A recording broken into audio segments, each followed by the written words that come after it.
Hi, Sweetie Pie. I'm continuing this book called The Black Snowman. We read it a while ago, and part one, and we left off right where they built the Black Snowman and they put the kente cloth on him, and he starts to talk and have a conversation with Jacob, who doesn't like the color black. And I'm going to back up just a little bit, and then we'll continue.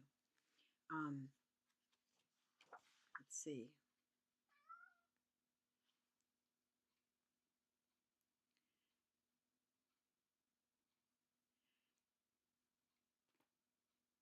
So the snowman was dancing with um, Jacob's brother Pee Wee, and Jacob is having none of it.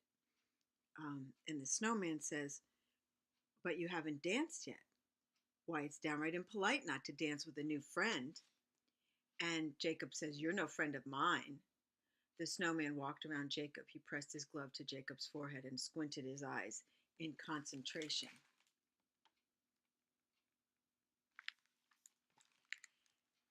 And the snowman's color changed from gray to pink to red, yellow, blue, and finally to solid black.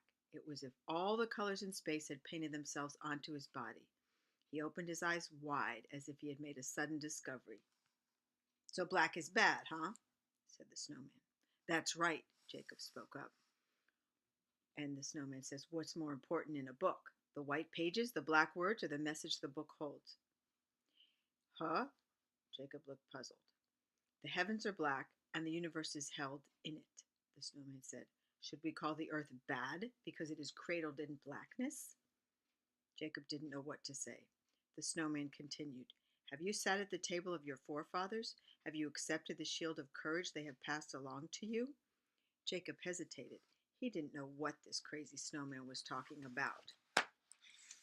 "Jacob, Pee-wee," Mama called from the window. "Oh, brother, it's Mama," Pee-wee spoke up, then yelled back, "Coming, Ma!" The snowman broke the spell. Here are the two brothers. "We will meet again, Jacob. My work with you has just begun." The boys scooted down the alley into the street. In the hallway, they agreed not to tell their mother or anyone else about what had happened.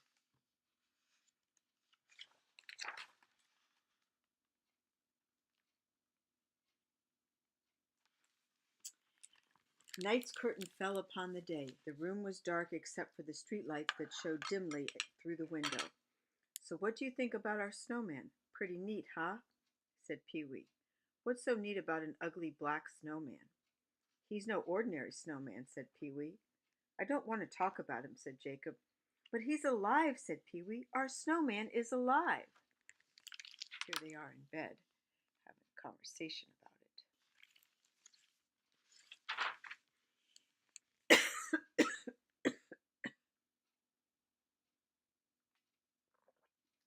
"It's just in your imagination," Jacob lied. "Now go to sleep and leave me alone." "Then let's talk about Christmas," Pee-wee said.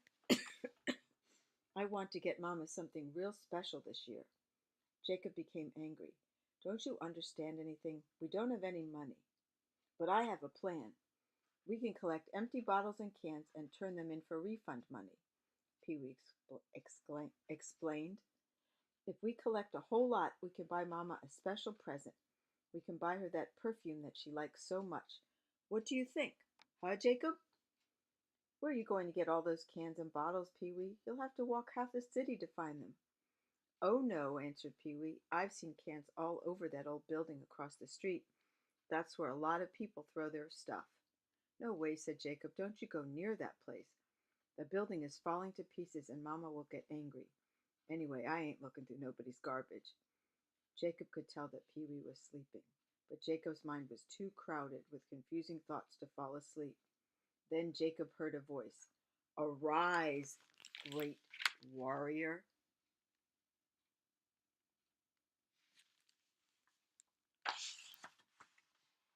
As Jacob approached the window, a blue-white light rose from the alley below. The snowman was standing with his hands up toward the sky. He waved at the broken wall of the building, and a single brick dislodged and fell. On its way down, the brick changed its shape, and standing in the alley was an African warrior. Then the snowman threw a trash can lid high into the air. As it spun, it turned into a majestic black queen. Jacob put his coat over his pajamas and ran outside. Well, that's quite an adventure to see from your window.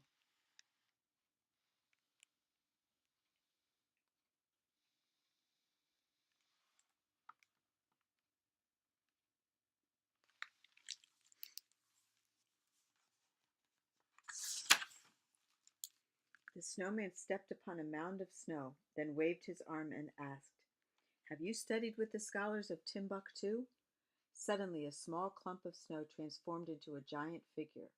Or ridden with the horsemen of Bornu. With just a wave of his arm, a horse and rider rose out of the snow.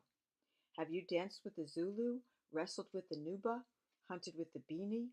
Have you heard the stories of the Ashanti, the poems of the Tuareg, the prayers of the Zandi? Who are these people? Jacob asked. They are people like you, the snowman replied. These are strong, brave Africans from whom you descend, black people who should make you proud of your great heritage. I'm not like them, Jacob said. I'm not a warrior, I'm just a boy. Jacob ran back downstairs and hid under his blankets, but he could not fall asleep for a long time.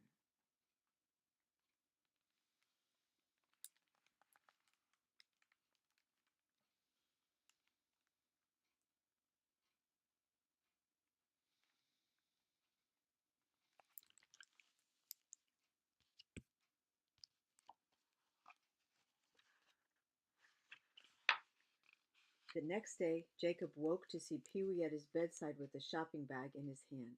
"This is your last chance," Pee-wee said. "Are you coming or not?" Jacob rolled over, turning his back toward Pee-wee. "Go hunt garbage by yourself," said Jacob, and he pretended to go back to sleep until his brother left the room. After Jacob dressed, he poked around the kitchen stove to see what Mama was cooking for Sunday dinner. Pause.